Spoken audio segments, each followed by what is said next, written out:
Hi, welcome to my office. Come on in, grab a drink, have a seat, relax, and I'll read you a story. The story I'm going to read today is by Dashiell Hammett, The Scorched Face.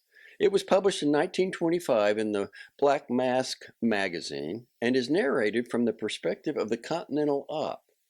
The Continental Op is a private investigator who's employed as an operative of the Continental Detective Agency in the San Francisco office. Now, a review in the New Yorker magazine said The Scorched Face is a, quote, perfect story which demonstrates how imaginative wit can transform even the crudest material into an exquisite, whirring toy, a rococo clock with cops chasing crooks in circles and tumbling forth to chime the hour. With no further ado, The Scorched Face by Dashiell Hammett. We expected them home yesterday, Alfred Bambrock wound up his story. When they had not come by this morning, my wife telephoned Mrs. Walden. Mrs. Walden said they had not been down there. Had not been expected, in fact. On the face of it, then, I suggested. It seems that your daughters went away of their own accord and are staying away on their own accord. Bambrock nodded gravely. Tired muscles sagged in his fleshy face. It would seem so, he agreed.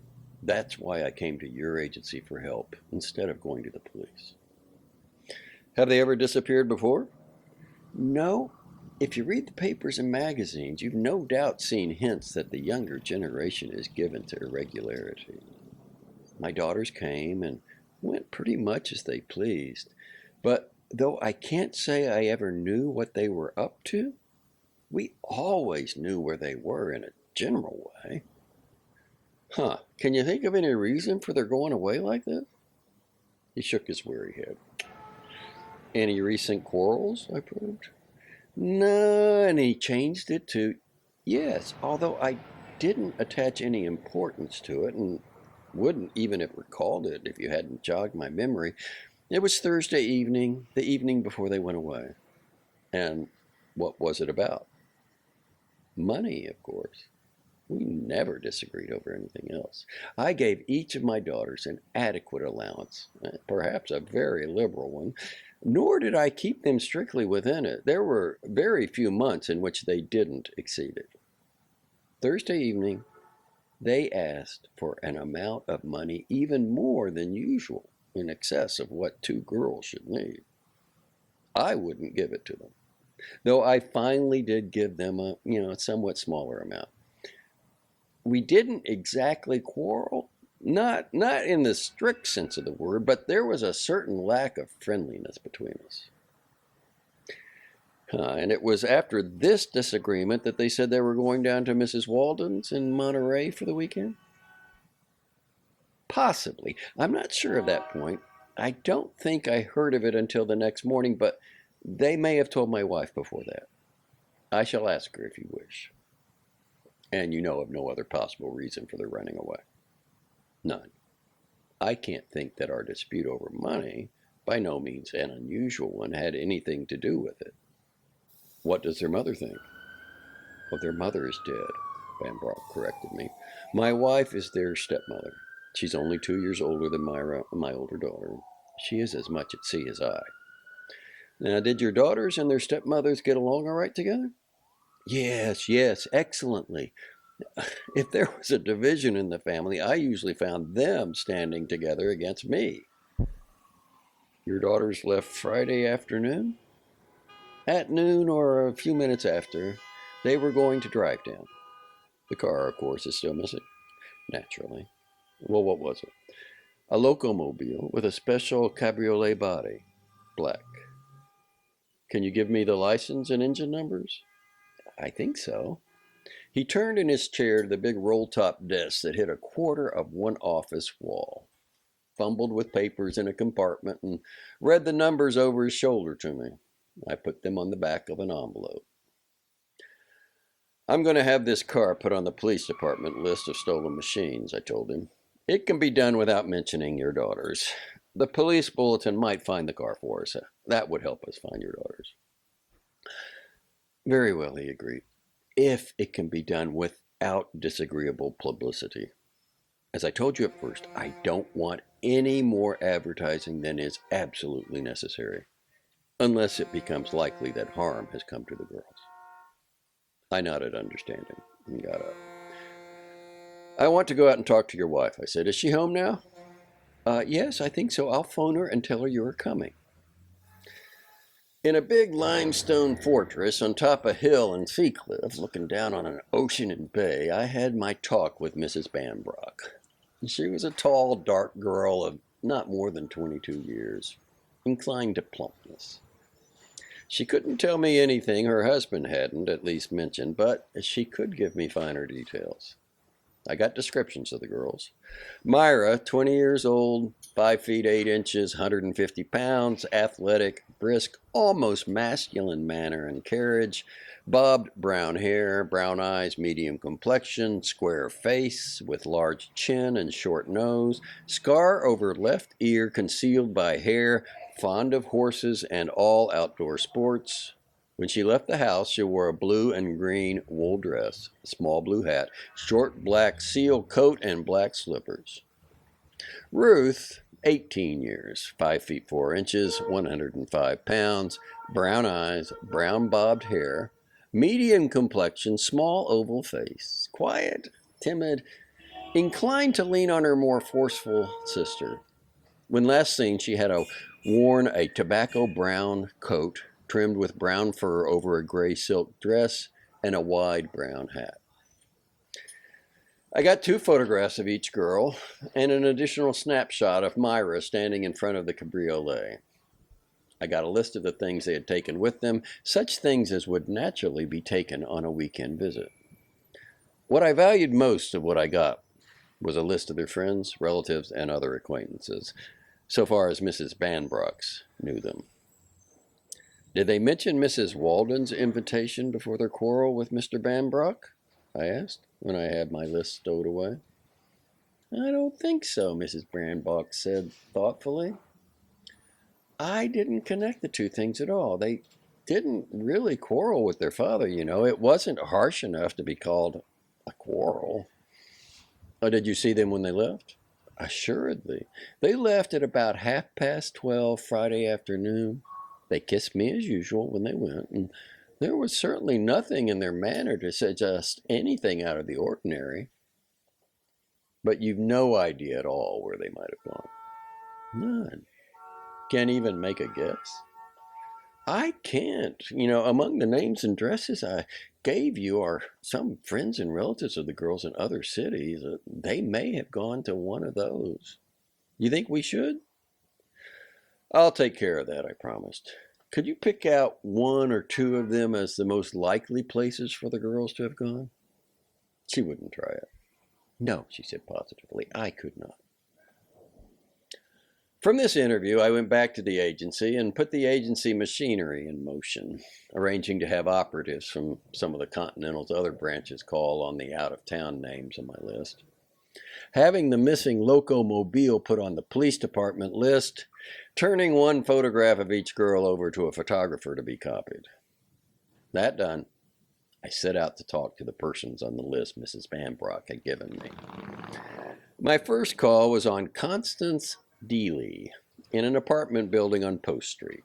I saw a maid. The maid said Miss Deely was out of town.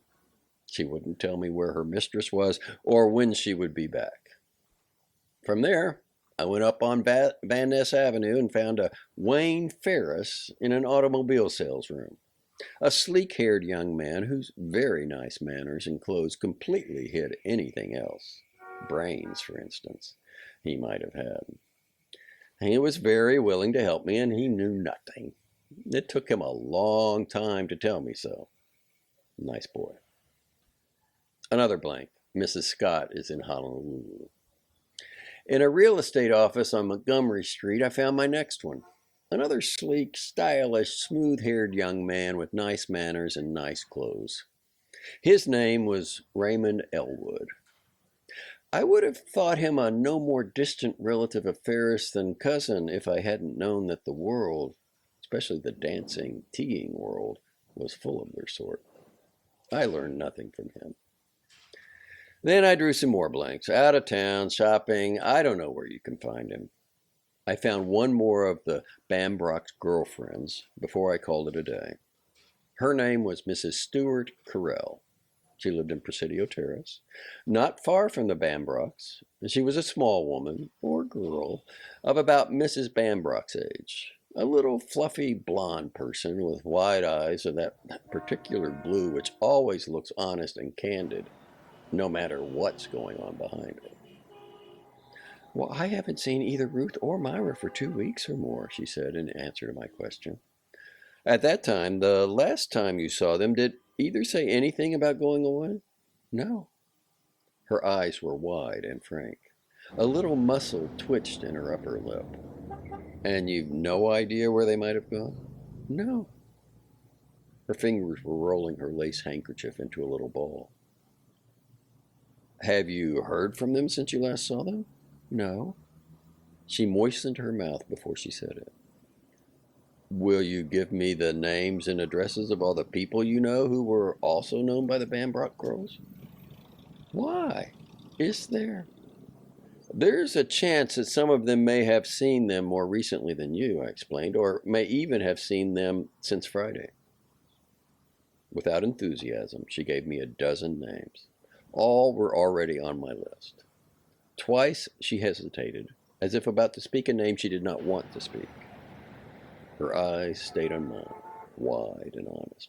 Her fingers, no longer balling the handkerchief, picked at the cloth of her skirt. I didn't pretend to believe her, but my feet weren't solidly enough on the ground for me to put her on the grill.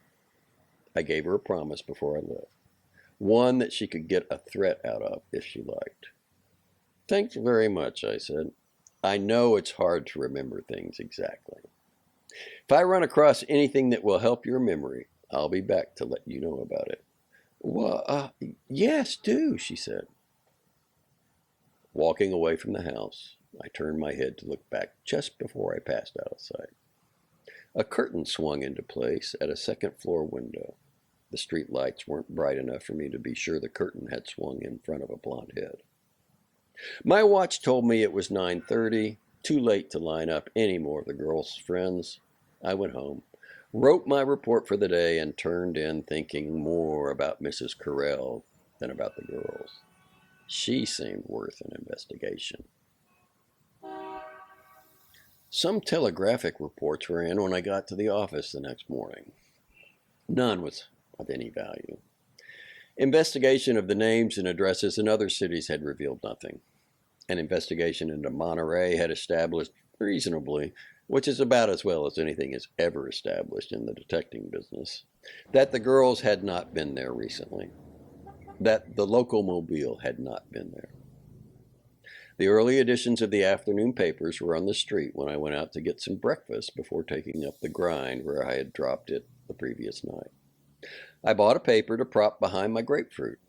It spoiled my breakfast for me. Banker's wife suicide was a headline. Mrs. Stewart Carell, wife of the vice president of the Golden Gate Trust Company, was found dead early this morning by her maid in her bedroom in her home in Presidio Terrace. A bottle believed to have contained poison was on the floor beside the bed. The dead woman's husband could give no reason for his wife's suicide. He said she had not seemed depressed or ... I gave my eggs and toast a quick play, put my coffee down in a lump, and got going. At the Carell residence, I had to do a lot of talking before I could get to Carell. He was a tall, slim man of less than 35, with a sallow, nervous face and blue eyes that fidgeted. I'm sorry to disturb you at a time like this, I apologized when I had finally insisted my way into his presence. I won't take up more of your time than is necessary. I'm an operative of the Continental Detective Agency. I have been trying to find Ruth and Myra Bambrock, who disappeared several days ago. You know them, I think. Yes, he said without interest. I know them. You knew they had disappeared? No. His eyes switched from a chair to a rug. Why should I? Have you seen either of them recently? I asked, ignoring his question. Well, last week, Wednesday, I think, they were just leaving, standing in the door talking to my wife when I came home from the bank. Didn't your wife say anything to you about their vanishing? No, really, I can't tell you anything about the Mrs. Bambrock, if you'll excuse me now. Oh, just a moment longer, I said. I wouldn't have bothered you if it hadn't been necessary. I was here last night to question Mrs. Correll. She seemed nervous. My impression was that some of her answers to my questions were evasive. I want. He was up out of his chair. His face was red in front of mine. You! I can thank you for. Now, Mr. Correll, I tried to quiet him. There's no use. But he had himself all worked up. You drove my wife to her death, he accused me. You killed her with your damned prying, with your bulldozing threats, with your. That was silly. I felt sorry for this young man whose wife had killed herself. Apart from that, I had work to do. I tightened the screws. We won't argue, Correll, I told him. The point is that I came here to see if your wife could tell me anything about the Bambrocks. She told me less than the truth, and later she committed suicide. I want to know why. Come through for me, and I'll do what I can to keep the papers and the public from linking her death with the girl's disappearance. Linking her death with their disappearance? He exclaimed. That's absurd! Maybe, but the connection is there. I hammered away at him. I felt sorry for him, but I had work to do. It's there. If you'll give it to me, maybe it won't have to be advertised. But I'm going to get it. You give it to me, or I'll go after it out in the open. For a moment, I thought he was going to take a poke at me. I wouldn't have blamed him. His body stiffened, then sagged, and he dropped back into his chair. His eyes fidgeted away from mine. There's nothing I could tell, he mumbled. When our maid went to her room to call her this morning, she was dead. There was no message, no reason, nothing. Did you see her last night? No, I was not home for dinner. I came in late and went straight to my own room, not wanting to disturb her. I hadn't seen her since I left the house that morning. Did she seem disturbed or worried then? No. Why did you think she did it? My God, man, I don't know. I've thought and thought, but I don't know. Health? She seemed well. She was never ill, never complained. Any recent quarrels? We never quarreled. Never in the year and a half we've been married. Financial trouble? He shook his head without speaking or looking up from the floor. Any other worry? He shook his head again. Did the maid notice anything peculiar in her behavior last night? Nothing. Have you looked through her things for papers, letters? Yes, and found nothing. He raised his head to look at me. The only thing, he spoke very slowly, there was a little pile of ashes in the grate in her room, as if she had burned papers or letters. Correll held nothing more for me, nothing I could get out of him anyway. The girl at the front gate in Alfred Bambrock's Shoreman's building suite told me he was in conference. I sent my name in. He came out of conference to take me into his private office. His tired face was full of questions. I didn't keep him waiting for the answers. He was a grown man. I didn't edge around the bad news. Things have taken a bad break, I said as soon as we were locked in together. I think we'll have to go to the police and the newspapers for help. Mrs. Correll, a friend of your daughter's, lied to me when I questioned her yesterday. Last night she committed suicide. Irma Correll? Suicide? You knew her? Yes, intimately. She was a close friend of my wife and daughter's. She killed herself? Yes, poison. Last night. Where does she fit in with your daughter's disappearance? Where? He repeated. I don't know. Must she fit in? I think she must. She told me she hadn't seen your daughters for a couple of weeks. Her husband told me just now that they were talking to her when he came home from the bank last Wednesday afternoon. She seemed nervous when I questioned her, and then she killed herself shortly afterward. There's hardly a doubt that she fits in somewhere. And that means, I finished for him, that your daughters may be perfectly safe, but that we can't afford to gamble on that possibility. You think harm has come to them? I don't think anything, I evaded, except that with a death tied up closely with their going, we can't afford to play around. And Bambrock got his attorney on the phone, a pink-faced, white-haired old boy named Norwal, who had the reputation for knowing more about corporations than all the Morgans, but who hadn't the least idea as to what police procedure was all about, and told him to meet us at the Hall of Justice. We spent an hour and a half there, getting the police turned loose on the affair and giving the newspapers what we wanted them to have. That was plenty of dope on the girls, plenty of photographs and so forth, but nothing about the connection between them and Mrs. Carell. Of course, we let the police in on that angle.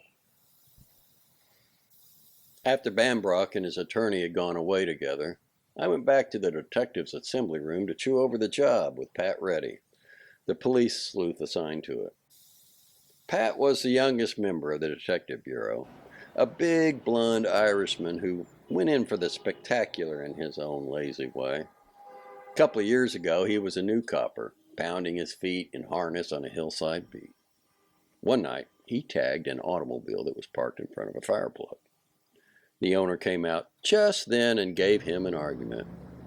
She was Althea Wallach, only and spoiled daughter of the owner of the Wallach Coffee Company, a slim, reckless youngster with hot eyes. She must have told Pat plenty. He took her over to the station and dumped her in a cell. Old Wallach, so the story goes, showed up the next morning with a full head of steam and half the lawyers in San Francisco. But Pat made his charge stick, and the girl was fined.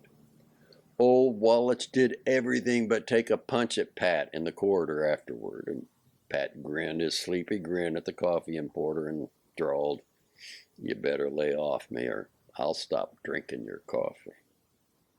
That crack got into most of the newspapers in the country and even into a Broadway show, but Pat didn't stop with the snappy comeback. 3 days later, he and Althea Wallach went over to Alameda and got themselves married. I was in on that part. I happened to be on the ferry they took, and they dragged me along to see the deed done. Old Wallach immediately disowned his daughter, but that didn't seem to worry anybody else. Pat went on pounding his beat, but now that he was conspicuous, it wasn't long before his qualities were noticed. He was boosted into the detective bureau. Old Wallach relented before he died and left Althea both of his millions. Pat took the afternoon off to go to the funeral and went back to work that night, catching a wagon load of gunmen. He kept on working. I don't know what his wife did with her money, but Pat didn't even improve the quality of his cigars, though he should have. He lived now in the Wallach mansion, true enough, and now and then on rainy mornings he would be driven down to the hall in Hispano-Suiza brougham, but there was no difference in him beyond that. That was the big blond Irishman who sat across the desk from me in the assembly room and fumigated me with something shaped like a cigar. He took that cigar-like thing out of his mouth presently and spoke through the fumes. "This Carell woman, you think, who's tied up with the Bambrocks, she was stuck up a couple of months back and nicked for $800. You know that?" I hadn't known it. "Lose anything besides cash?" I asked. "Nah." "You believe it?" He grinned. "That's the point," he said. "We didn't catch the brute who did it. With women who lose things that way, especially money, it's always a question whether it's a hold-up or a holdout." He tossed some more poison gas out of the cigar thing and said, "The holdup might have been on the level, though. What are you figuring on doing now?" "Oh, let's go up to the agency and see if anything new has turned up, and then I'd like to talk to Mrs. Bambrock again. Maybe she can tell us something about the Carell woman." At the office, I found that reports had come in on the rest of the out-of-town names and addresses. Apparently, none of these people knew anything about the girl's whereabouts. Reddy and I went on up to Seacliff to the Bambrock home. Bambrock had telephoned the news of Mrs. Carell's death to his wife, and she had read the papers. She told us she could think of no reason for the suicide. She could imagine no possible connection between the suicide and her stepdaughter's vanishing. Mrs. Carell seemed as nearly contented and happy as usual the last time I saw her 2 or 3 weeks ago, Mrs. Bambrock said. Of course, she was by nature inclined to be dissatisfied with things, but not to the extent of doing a thing like this. Do you know of any trouble between her and her husband? No. As far as I know, they were happy, though. And she broke off. Hesitancy, embarrassment showed in her dark eyes. Though, I repeated. If I don't tell you now, you'll think I'm hiding something, she said, flushing and laughing a little laugh that held more nervousness than amusement. It hasn't any bearing, but I was always just a little jealous of Irma. She and my husband were, well, everyone thought they would marry. That was a little before he and I married, and I never let it show, and I dare say it was a foolish idea, but I always had a suspicion that Irma married Stuart more in pique than for any other reason, and that she was still fond of Alfred, Mr. Bambrock. Is there anything definite to make you think that? No, nothing really. I never thoroughly believed it. It was just a sort of vague feeling. Cattiness, no doubt, more than anything else. It was getting along toward evening when Pat and I left the Bambrock house. Before we knocked off for the day, I called up the old man, the Continental San Francisco branch manager and therefore my boss, and asked him to sic an operative on Irma Carell's past. I took a look at the morning papers, thanks to their custom of appearing almost as soon as the sun is out of sight, before I went to bed. They had given our job a good spread. All the facts except those having to do with the Carell angle were there, plus photographs, and the usual assortment of guesses and similar garbage. Following morning, I went after the friends of the missing girls to whom I had not yet talked. I found some of them and got nothing of value from them. Late in the morning, I telephoned the office to see if anything new had turned up. We've just had a call from the sheriff's office at Martinez, the old man told me. A little Italian grape grower near Knob Valley picked up a charred photograph a couple of days ago and recognized it as Ruth Bambrock when he saw her picture in the morning's paper. Will you get up there? The deputy sheriff and the Italian are waiting for you in the Knob Valley marshal's office. I'm on my way, I said. At the ferry building, I used the 4 minutes before my boat left trying to get Pat Reddy on the phone, with no success. Knob Valley's a town of less than 1,000 people, a dreary, dirty town in Contra Costa County.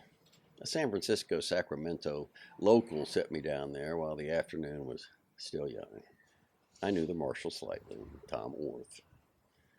I found 2 men in the office with him. Orth introduced us. Abner Paget, a gawky man of 40-something with a slack chin, scrawny face, and pale, intelligent eyes. He was the deputy sheriff. And Gio Seragino, the Italian grape grower, a small nut-brown man with strong yellow teeth that showed in an everlasting smile under his black mustache and soft brown eyes. Paget showed me the photograph.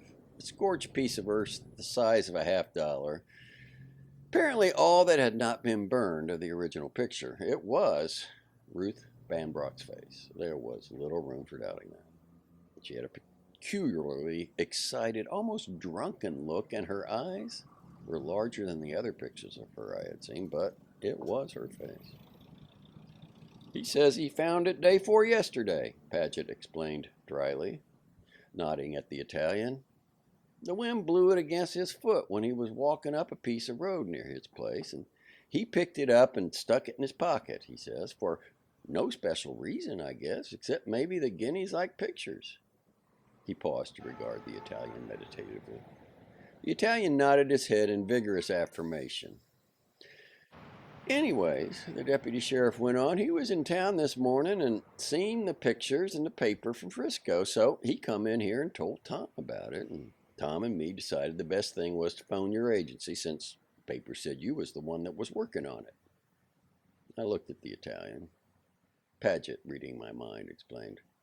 Saragino lives over in the hills. Got a grape ranch there. Been around here 5 or 6 years. Ain't killed nobody that I know of. Remember the place where you found the picture? I asked the Italian. His grin broadened under his mustache and his head went up and down. He said, For sure, I remember that place. Well, let's go there, I suggested to Paget. Right. Coming along, Tom? Marshall said he couldn't. He had something to do in town. And Saragino, Paget, and I went out and got into our dusty Ford that the deputy sheriff drove. We rode for nearly an hour along a county road that bent up the slope of Mount Diablo. After a while, at a word from the Italian, we left the county road for a dustier and a ruddier one. A mile of this one. This place, Saragino said. Paget stopped the Ford. We got out in a clearing. The trees and bushes that had crowded the road retreated here for 20 feet or so on either side, leaving a little dusty circle in the woods. About this place, the Italian was saying, I think by this stump, but between that bend ahead and that one behind, I know for sure. Paget was a countryman. I am not. I waited for him to move. He looked around the clearing, slowly, standing still between the Italian and me. His pale eyes lighted presently, and he went around the Ford to the far side of the clearing. Saragino and I followed. Near the fringe of brush at the edge of the clearing, the scrawny deputy stopped to grunt at the ground. The wheel marks of an automobile were there, and the car had turned around here.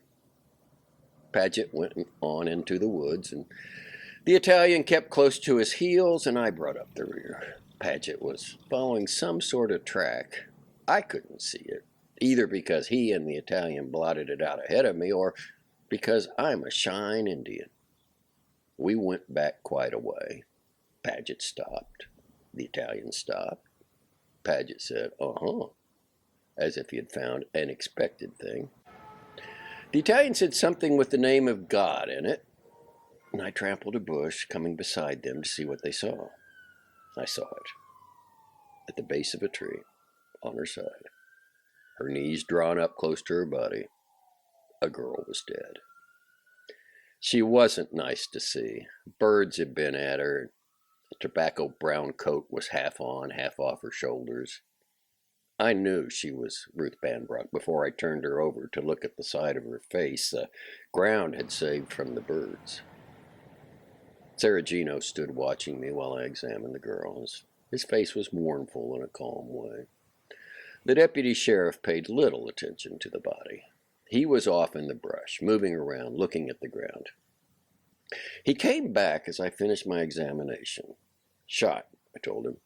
Once in the right temple. Before that, I think there was a fight. There are marks on the arm that was under her body, and there's nothing on her. No jewelry, money, nothing. That goes, Paget said. 2 women got out of the car back in the clearing and came here. Could have been 3 women, if the others carried this one. Can't make out how many went back.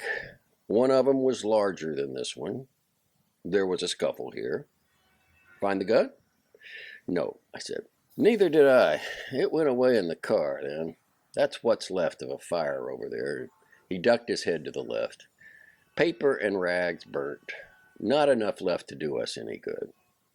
I reckon the photo Saragino found blew away from the fire. Late Friday, I'd put it, or maybe Saturday morning. No nearer than that. I took the deputy sheriff's word for it. He seemed to know his stuff. And come here, I'll show you something, he said, and led me over to a little black pile of ashes. He hadn't anything to show me. He wanted to talk to me away from the Italian's ears. I think the guinea's all right, he said, but I reckon I'd best hold him a while to make sure. There is some way from his place, and he stuttered a little bit too much telling me how he happened to be passing here. Of course, that don't mean nothing much. All these guineas peddle vino, and I guess that's what brought him out this way, but I'll hold him a day or two anyways. Good, I agreed. This is your country, and you know the people.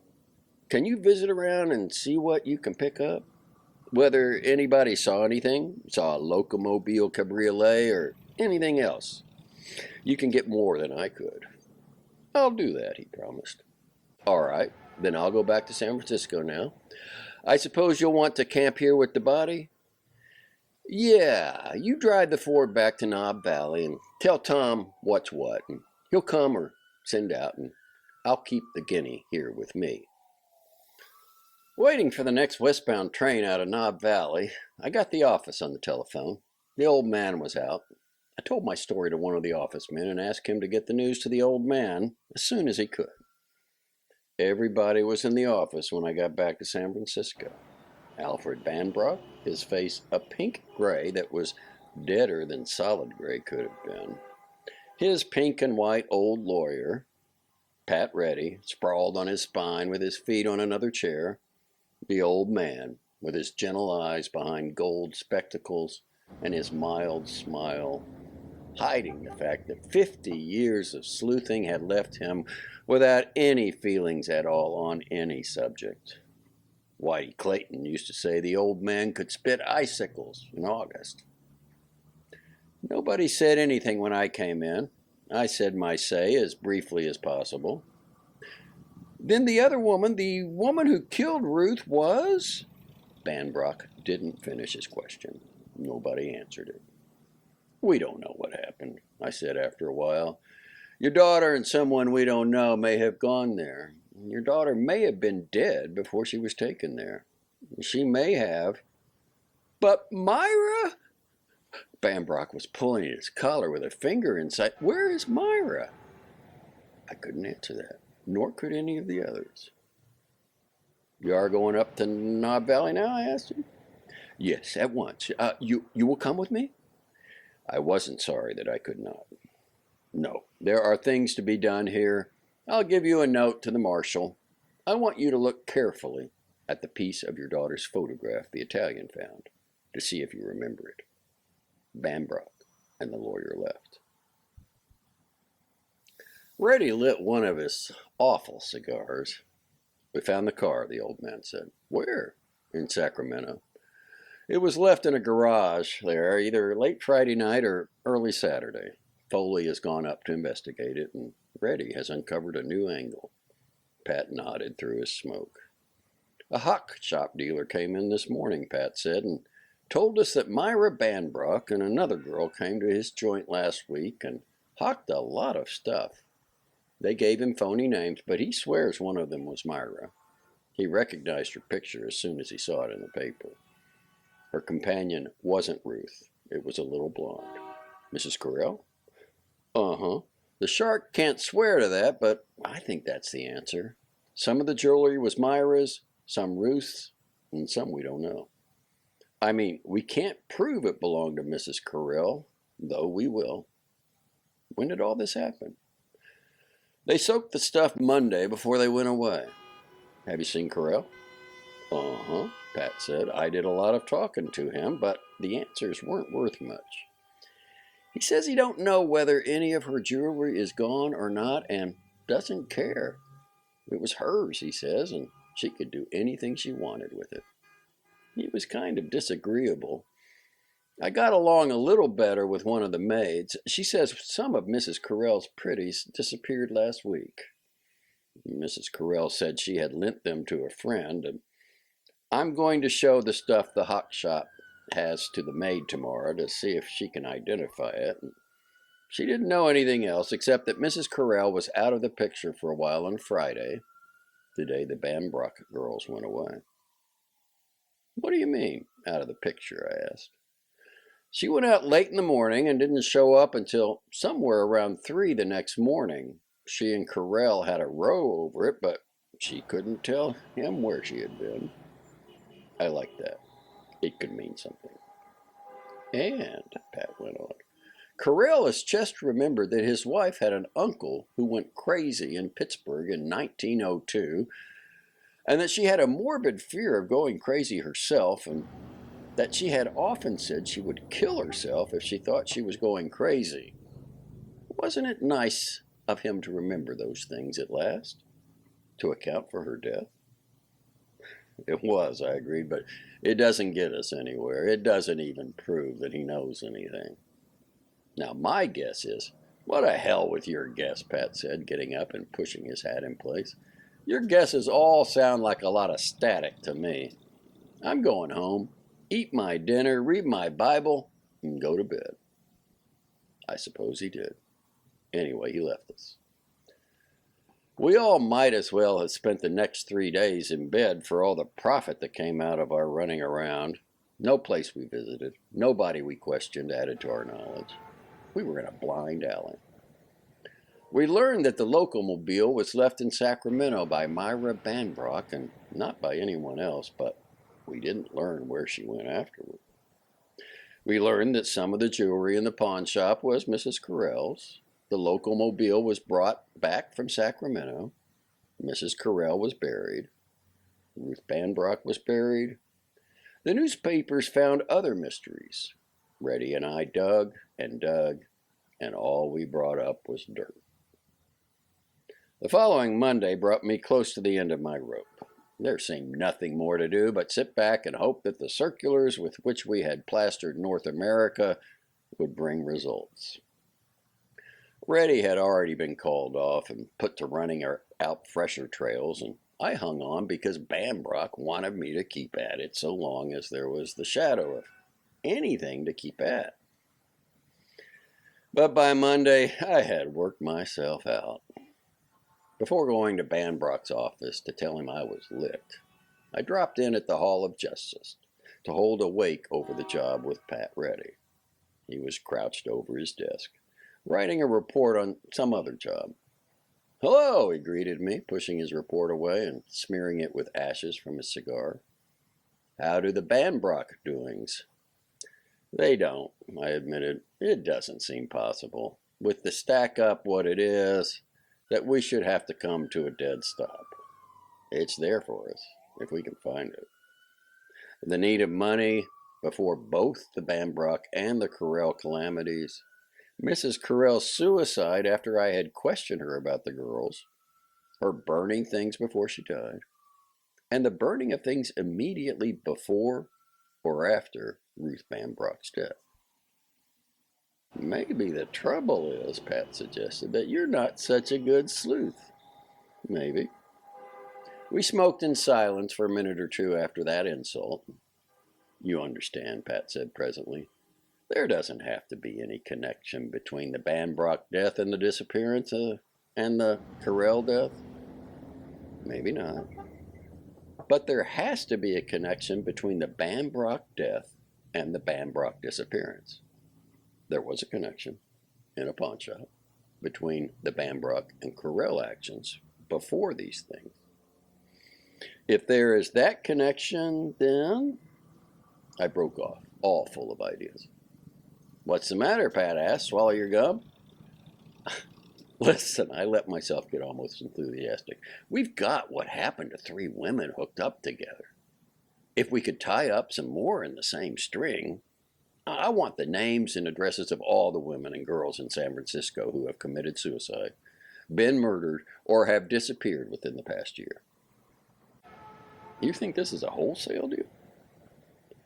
"I think the more we can tie up together, the more lines we'll have to run out. And they can't all lead nowhere. Let's get our list, Pat." We spent all the afternoon and most of the night getting it. Its size would have embarrassed the Chamber of Commerce. It looked like a hunk of the telephone book. Things happen in a city in a year. The section devoted to strayed wives and daughters was the largest. Suicides next. And even the smallest division, murders, wasn't too short. We could check off most of the names against what the police department had already learned of them and their motives, weeding out those positively accounted for in a manner no wise connected with our present interests. The remainder we split into 2 classes, those of unlikely connection and those of more possible connection. Even then, The second list was longer than I had expected or hoped. There were 6 suicides in it, 3 murders, and 21 disappearances. Reddy had other work to do. I put the list in my pocket and went calling. For 4 days I ground at that list. I hunted, found, questioned, and investigated friends and relatives of the women and girls on my list. My questions all hit in the same direction. Had she been acquainted with Myra Bambrock, Ruth, Mrs. Correll? Had she been in need of money before her death or disappearance? Had she destroyed anything before her death or disappearance? Had she known any of the other women on my list? 3 times I drew yeses. Sylvia Varney, a girl of 20 who had killed herself on November 5th, had drawn $600 from the bank the week before her death. No one in her family could say what she had done with the money. A friend of Sylvia Varney's, Ada Youngman, a married woman of 25 or 6, had disappeared on December 2nd and was still gone. The Varney girl had been at Mrs. Youngman's home an hour before she, the Varney girl, killed herself. Mrs. Dorothy Sawden, a young widow, had shot herself on the night of January 13th. No trace was found of either the money her husband had left her or the funds of a club whose treasurer she was. A bulky letter her maid remembered having given her that afternoon was never found. These 3 women's connection with the Bambrock Correll affair was sketchy enough. None of them had done anything that isn't done by 9 out of 10 women who kill themselves or run away, but the troubles of all 3 had come to a head within the past few months, and all 3 were women of about the same financial and social position as Mrs. Correll and the Bambrocks. Finishing my list with no fresh leads, I came back to these 3. I had the names and addresses of 62 friends of the Bambrock girls. I set about getting the same sort of catalog on the 3 women I was trying to bring into the game. I didn't have to do all the digging myself. Fortunately, there were 2 or 3 operatives in the office with nothing else to do just then. And we got something. Mrs. Sawden had known Raymond Elwood. Sylvia Varney had known Raymond Elwood. There was nothing to show Mrs. Youngman had known him, but it was likely she had, and she and the Varney girl had been thick. I had already interviewed this Raymond Elwood in connection with the Bambrock girls, but had paid no special attention to him. I had considered him just one of the sleek-headed, high-polished young men of whom there was quite a few listed. I went back at him, all interest now, and the results were promising. He had, as I have said, a real estate office in Montgomery Street. We were unable to find a single client he had ever served, or any signs of one's existence. He had an apartment out in the Sunset District, where he lived alone. His local record seemed to go back no farther than 10 months, though we couldn't find its definite starting point. Apparently, he had no relatives in San Francisco. He belonged to a couple of fashionable clubs. He was vaguely supposed to be well connected in the East. He spent money. I couldn't shadow Elwood, having too recently interviewed him. Dick Foley did. Elwood was seldom in his office during the first 3 days. Dick tailed him, and he was seldom in the financial district. He visited his clubs. He danced and teed and so forth, and each of those 3 days he visited a house on Telegraph Hill. The first afternoon Dick had him, Elwood went to the Telegraph Hill house with a tall, fair girl from Burlingame. The second day, in the evening, with a plump young woman who came out of a house out on Broadway. The third evening with a very young girl who seemed to live in the same building as he. Usually Elwood and his companion spent from 3 to 4 hours in the house on Telegraph Hill. Other people, all apparently well-to-do, went in and out of the house while it was under Dick's eye. I climbed Telegraph Hill to give the house the up and down. It was a large house, a big frame house painted egg yellow. It hung dizzily on a shoulder of the hill. A shoulder that was sharp where rock had been quarried away. The house seemed about to go skiing down on the roofs far below. It had no immediate neighbors. The approach was screened by bushes and trees. I gave that section of the hill a good strong play, calling at all the houses within shooting distance of the yellow one. Nobody knew anything about it or about its occupants. The folks on the hill aren't a curious lot, perhaps because most of them have something to hide on their own account. My climbing uphill and downhill got me nothing until I succeeded in learning who owned the yellow house. The owner was an estate whose affairs were in the hands of the West Coast Trust Company. I took my investigations to the trust company with some satisfaction. The house had been leased 8 months ago by Raymond Elwood, acting for a client named T.F. Maxwell. We couldn't find Maxwell. We couldn't find anybody who knew Maxwell. We couldn't find any evidence that Maxwell was anything but a name. One of the operatives went up to the yellow house on the hill and rang the bell for half an hour with no result. Now, we didn't try that again, not wanting to stir things up at this stage. I made another trip up the hill house hunting. I couldn't find a place as near the yellow house as I would have liked, but I succeeded in renting a 3-room flat from which the approach to it could be watched. Dick and I camped in the flat with Pat Reddy when he wasn't off on other duties and watched machines turn into the screened path that led to the egg-tinted house. Afternoon and night there were machines. Most of them carried women. We saw no one we could place as a resident of the house. Elwood came daily, once alone, the other time with women whose faces we couldn't see from our window. We shadowed some of the visitors away. They were, without exception, reasonably well off financially, and some were socially prominent. We didn't go up against any of them with talk. Even a carefully planned pretext is as likely as not to tip your mitt when you're up against a blind game. 3 days of this, and our break came. It was early evening, just dark. Pat Reddy had phoned that he had been up on a job for 2 days and a night and was going to sleep the clock around. Dick and I were sitting at the window of our flat, watching automobiles turn toward the yellow house, writing down their license numbers as they passed through the blue-white patch of light an arc lamp put in the road just beyond our window. A woman came climbing the hill afoot. She was a tall woman, strongly built. A dark veil, not thick enough to advertise the fact that she wore it to hide her features, nevertheless did hide them. Her way was up the hill, past our flat on the other side of the roadway. A night wind from the Pacific was creaking a grocer's sign down below, swaying the arc light above. The wind caught the woman as she passed out of our building's sheltered area, coat and skirts tangled. She put her back to the wind, a hand to her hat, her veil whipped out straight from her face. Her face was a face from a photograph. Myra Bambrock's face. Dick made her with me. "Our baby!" he cried, bouncing to his feet. "Wait," I said. "She's going into the joint on the edge of the hill.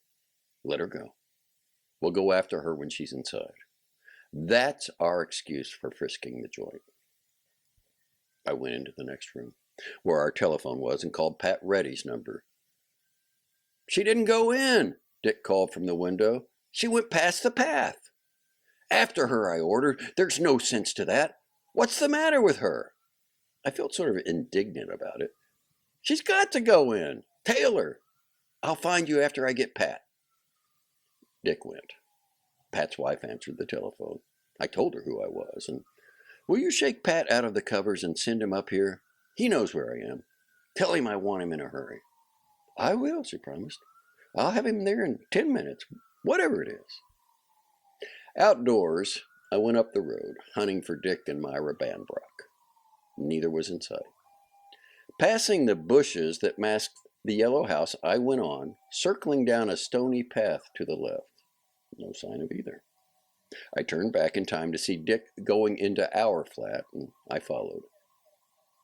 "She's in," he said when I joined him. She went up the road, cut across through some bushes, came back to the edge of the cliff, and slid feet first through a cellar window. Well, that was nice. The crazier the people you are sleuthing act, as a rule, the nearer you are to ending your troubles. Reddy arrived within a minute or two at the time his wife had promised. He came in buttoning his clothes. "What the hell did you tell Althea?" he growled at me. "She gave me an overcoat to put over my pajamas, dumped the rest of my clothes in the car, and I had to get in them on the way over." "I'll cry with you after a while." I dismissed his troubles. "Myra Bambrock just went into the joint through a cellar window. Elwood has been there an hour. Let's knock it off." Pat is deliberate. "We ought to have papers, even at that," he stalled.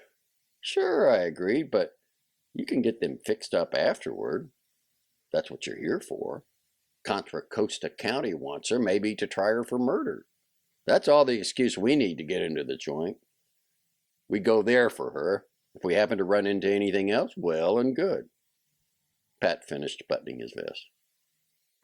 "Oh, all right," he said sourly. "Have it your way. But if you get me smashed for searching a house without authority, you'll have to give me a job with your law-breaking agency." "I will." And I turned to Foley. "You'll have to stay outside, Dick. Keep your eye on the getaway. Don't bother anybody else. But if the Bambrock girl gets out, stay behind her." "I expected it," Dick held, "and anytime there's any fun, I can count on being stuck off somewhere on a street corner." Pat, Reddy, and I went straight up the bush-hidden path to the yellow house's front door and rang the bell. A big black man in a red fez, red silk jacket over red striped silk shirt, red zouave pants, and red slippers opened the door. He filled the opening, framed in the black of the hall behind him. "Is Mr. Maxwell home?" I asked. The black man shook his head and said words in a language I don't know. "Mr. Elwood, then?" Another shaking of the head. More strange language. "Let's see whoever is home, then," I insisted. Out of the jumble of words that meant nothing to me, I picked three in garbled English which I thought were master, not, and home. The door began to close. I put a foot against it. Pat flashed his buzzer. Though the black man had poor English, he had knowledge of police badges. One of his feet stamped on the floor behind him. A gong boomed deafeningly in the rear of the house. The black man bent his weight to the door. My weight on the foot that blocked the door, I leaned sideways, swaying to the black man. Slamming from the hip, I put my fist in the middle of him. Reddy hit the door and we went into the hall. "For God, Fat Shorty!" the black man gasped in good black Virginian. "You done hurt me!" Reddy and I went by him, down the hall whose bounds were lost in darkness. The bottom of a flight of steps stopped my feet. A gun went off upstairs. It seems to point at us. We didn't get the bullet. A babble of voices, women screaming, men shouting, came and went upstairs, came and went as if a door was being opened and shut. "Up, my boy!" Reddy yelped in my ear. We went up the stairs. We didn't find the man who had shot us. At the head of the stairs, a door was locked. Reddy's bulk forced it. We came into a bluish light, a large room, all purple and gold. Confusion of overturned furniture and rumpled rugs. A gray slipper lay near a far door. A green silk gown was in the center of the floor. No person was there.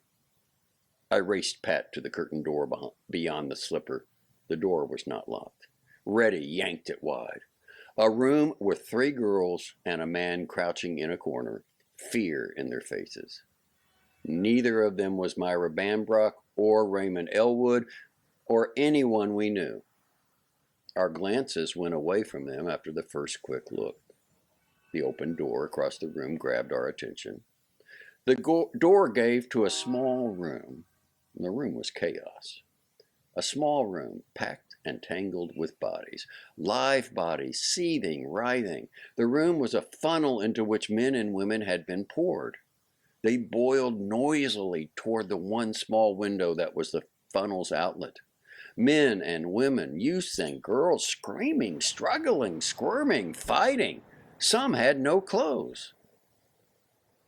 "We'll get through and block the window," Pat yelled in my ear. "Like hell," I began, but he was gone ahead into the confusion, and I went after him. I didn't mean to block the window. I meant to save Pat from his foolishness. No 5 men could have fought through that boiling turmoil of maniacs. No 10 men could have turned them from the window. Pat, big as he is, was down when I got to him.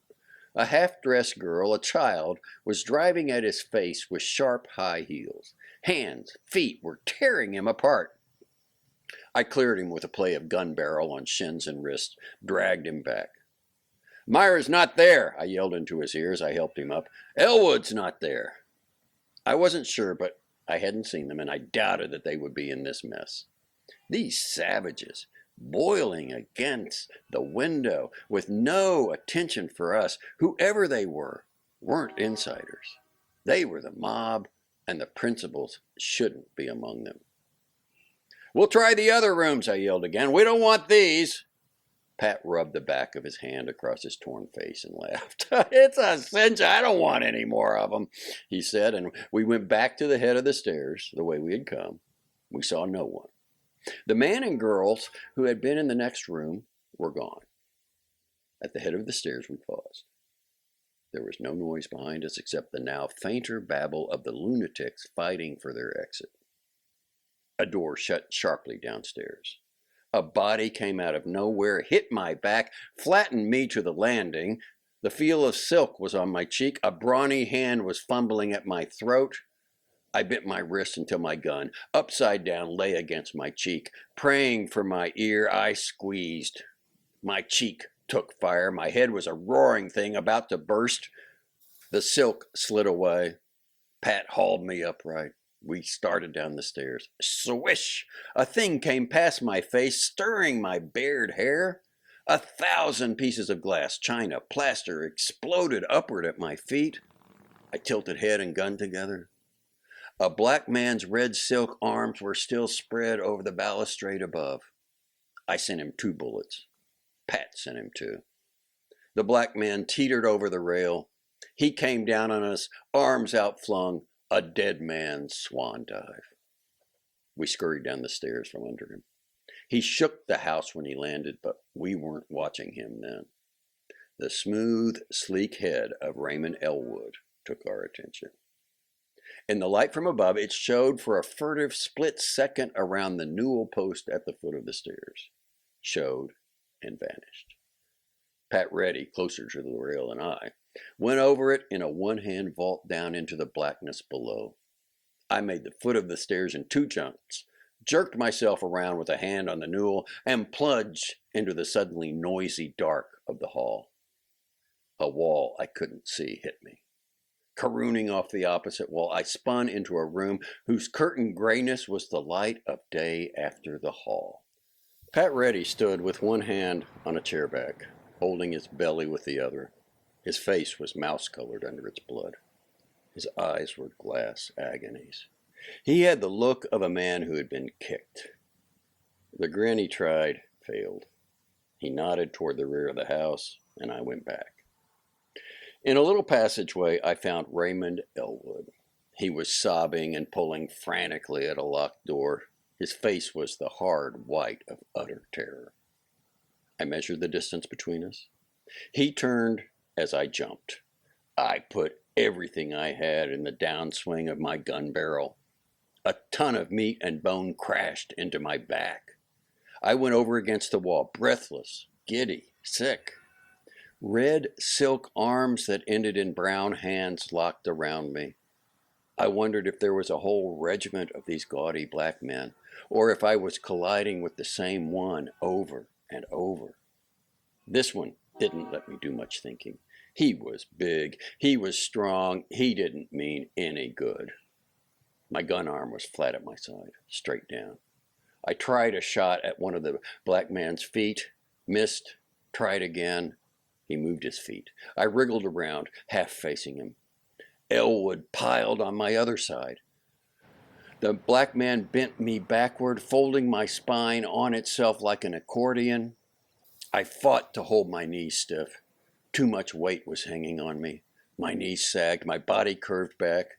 Pat Reddy, swaying in the doorway, shone over the shoulder of the black man like the angel Gabriel. Gray pain was in Pat's face, but his eyes were clear. His right hand held a gun. His left was getting a blackjack out of his hip pocket. He swung the sap down on the black man's shaven skull. The black man wheeled away from me, shaking his head. Pat hit him once more before he closed with him, hit him full in the face, but couldn't beat him off. Twisting my freed gun hand up, I drilled Elwood neatly through the chest and let him slide down me to the floor. The black man had Pat against the wall, bothering him a lot. His broad red back was a target. But I had used 5 of the 6 bullets in my gun. I had more in my pocket, but reloading takes time. I stepped out of Elwood's feeble hands. I went to work with the flat of my gun on the black man. There was a roll of fat where his skull and neck fit together. The third time I hit it, he flopped, taking Pat with him. I rolled him off. The blonde police detective, not very blonde now, got up. At the other end of the passageway, an open door showed an empty kitchen.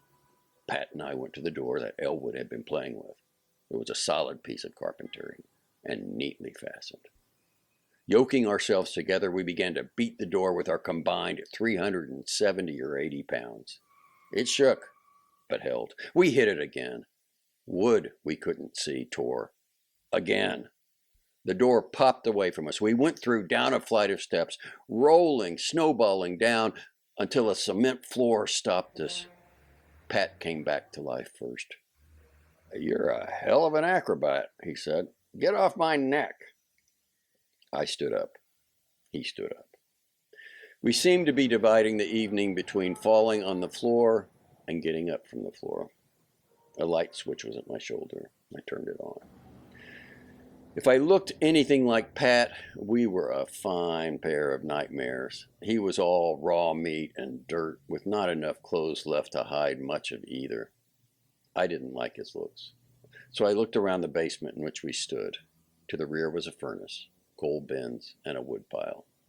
To the front was a hallway and rooms, after the manner of the upstairs. The first door we tried was locked, but not strongly. We smashed through it into a photographer's dark room. The second door was unlocked and put us in a chemical laboratory. Retorts, tubes, burners, and a small still.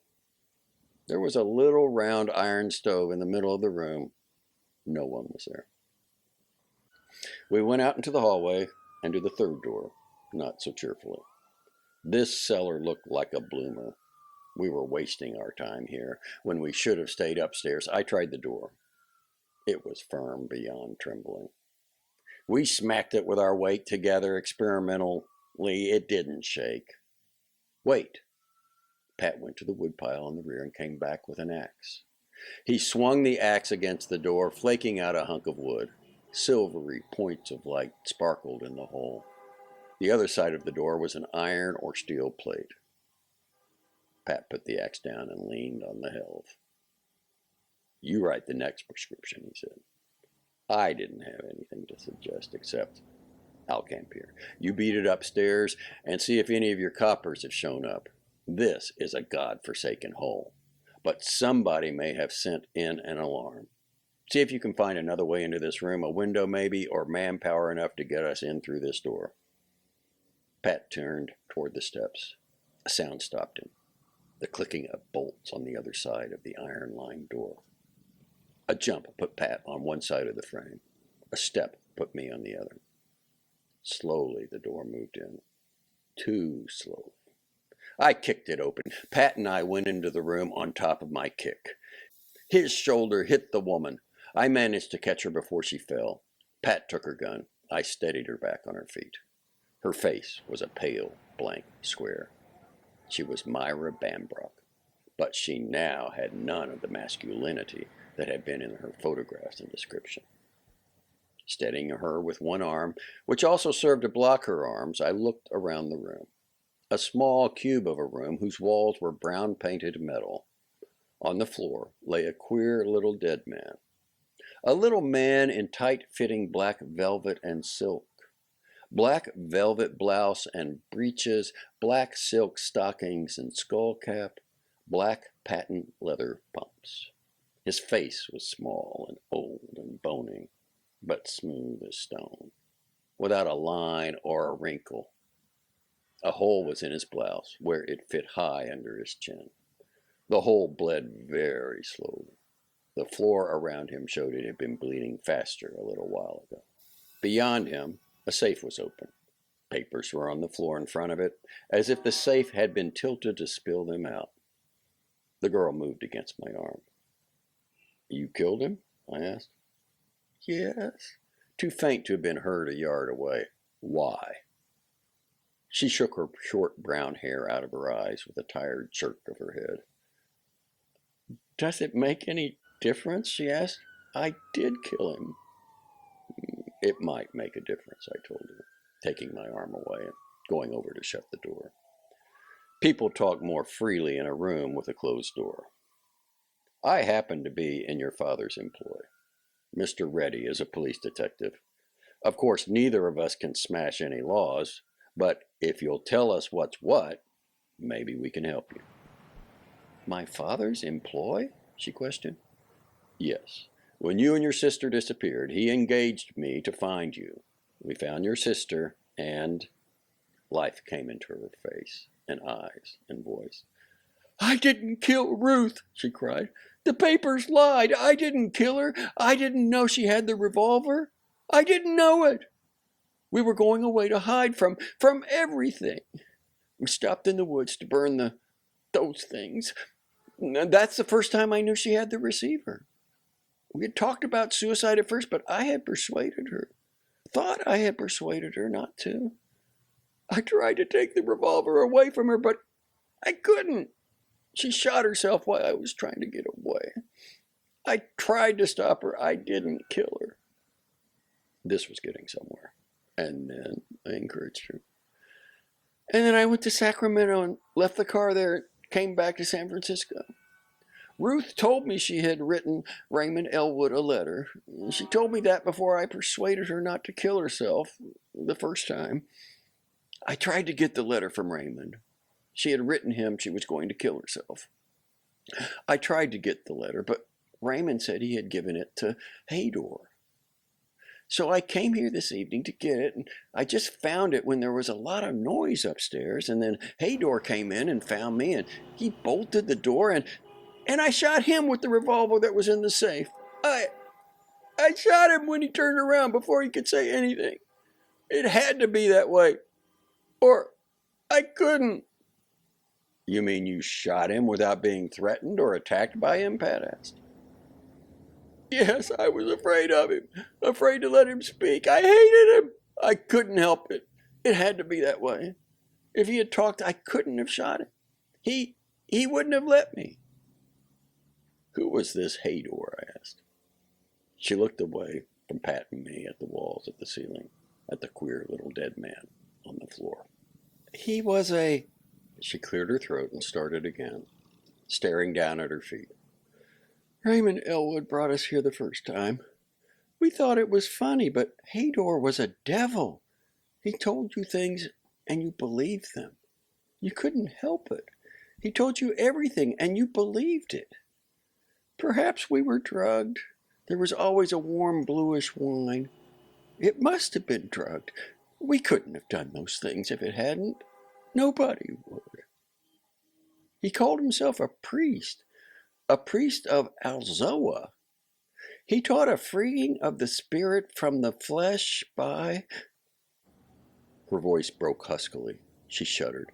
It was horrible. And she went on presently in the silence Pat and I had left for her. But you believed him. That's the whole thing. You can't understand it unless you understand that. The things he taught me could not be so, but he said they were. And you believed they were. Or maybe, I don't know, maybe you pretended you believed them because you were crazy and drugs were in your blood and We came back again and again for weeks, months, before the disgust that had come to drove us away. We stopped coming, Ruth and I and Irma, and then we found out what he was. He demanded money. More money than we had been paying while we had believed, or pretended to believe, in his cult. We couldn't give him the money he demanded. I told him we wouldn't. He sent us photographs of us taking during the times here. They were pictures you couldn't explain, and they were true. We knew them true. What could we do? He said he would send copies to our father, every friend, everyone we knew, unless we paid. What could we do except pay? We got the money somehow. We gave him money, more and more and more, and then we had no more, could get no more, and we didn't know what to do. There was nothing to do except Ruth and Irma wanted to kill themselves, and I thought of that too. But I persuaded Ruth not to. I said we'd go away. I'd take her away, keep her safe. And then this. She stopped talking, went on staring at her feet. I looked again at the little dead man on the floor, weird in his black cap and clothes. No more blood came from his throat. It wasn't hard to put the pieces together. This dead Hador, self-ordained priest of something or other, staging orgies under the alias of religious ceremonies. Elwood, his confederate, bringing women of family and wealth to him. A room lighted for photography with a concealed camera. Contributions from his converts so long as they were faithful to the cult. Blackmail, with the help of the photographs afterwards. I looked from Hador to Pat Reddy. He was scowling at the dead man. No sound came from outside the room. You have the letter your sister wrote Elwood? I asked the girl. Her hand flashed to her bosom and crinkled paper there. Yes. It says plainly she meant to kill herself? Yes. That ought to square her with Contra Costa County, I said to Pat. He nodded his battered head. It ought to, he agreed. It's not likely that they could prove murder on her even without that letter. With it, they'll not take her into court. And that's a safe bet. Another is that she won't have any trouble over this shooting. She'll come out of court free and thanked in the bargain. Myra Bambrock flinched away from Pat as if he had hit her in the face. I was her father's hired man just now. I saw her side of the affair. I lit a cigarette. Studied what I could see of Pat's face through blood and grime. Pat's a right guy. Listen, Pat, I wheedled him, though with a voice that was as if I were not trying to wheedle him at all.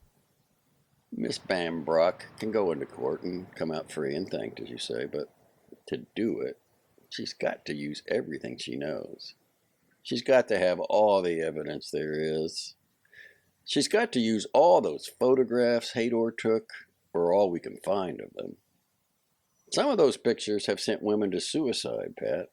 At least 2 that we know.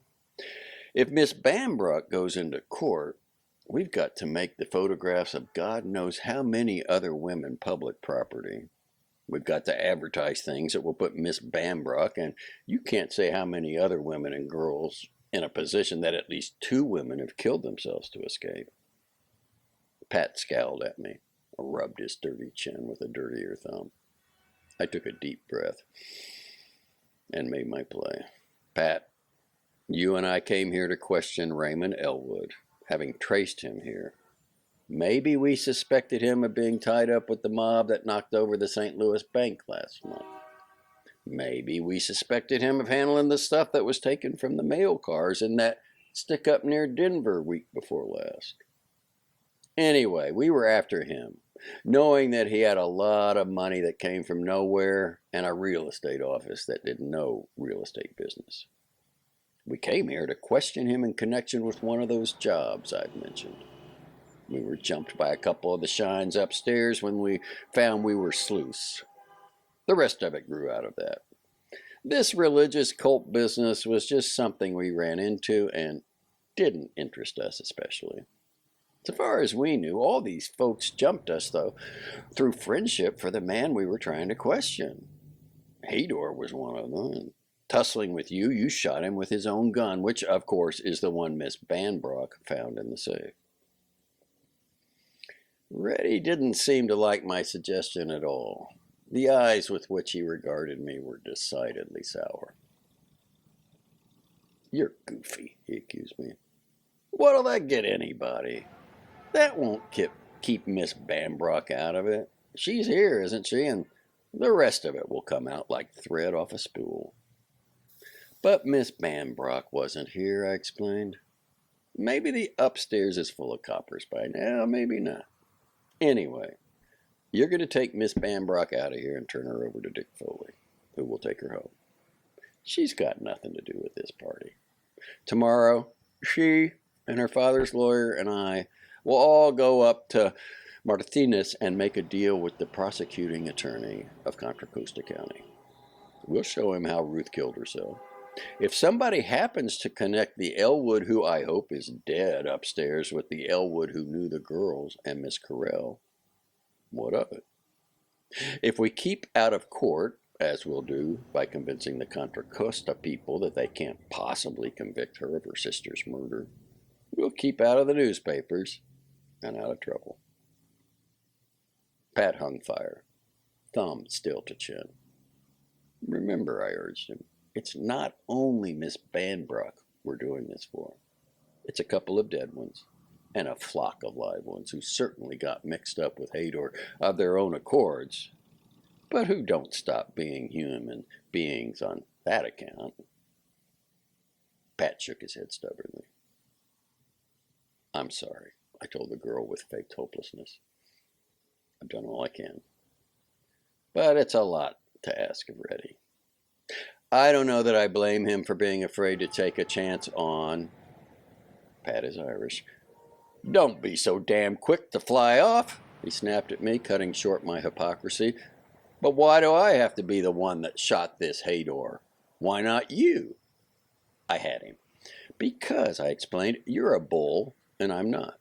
There'll be less chance of a slip-up if he was shot by a bona fide, star-wearing, flat-footed officer of the peace. I killed most of those birds upstairs. You ought to do something to show you were here." That was only part of the truth. My idea was that if Pat took the credit, he couldn't very well ease himself out afterward, no matter what happened.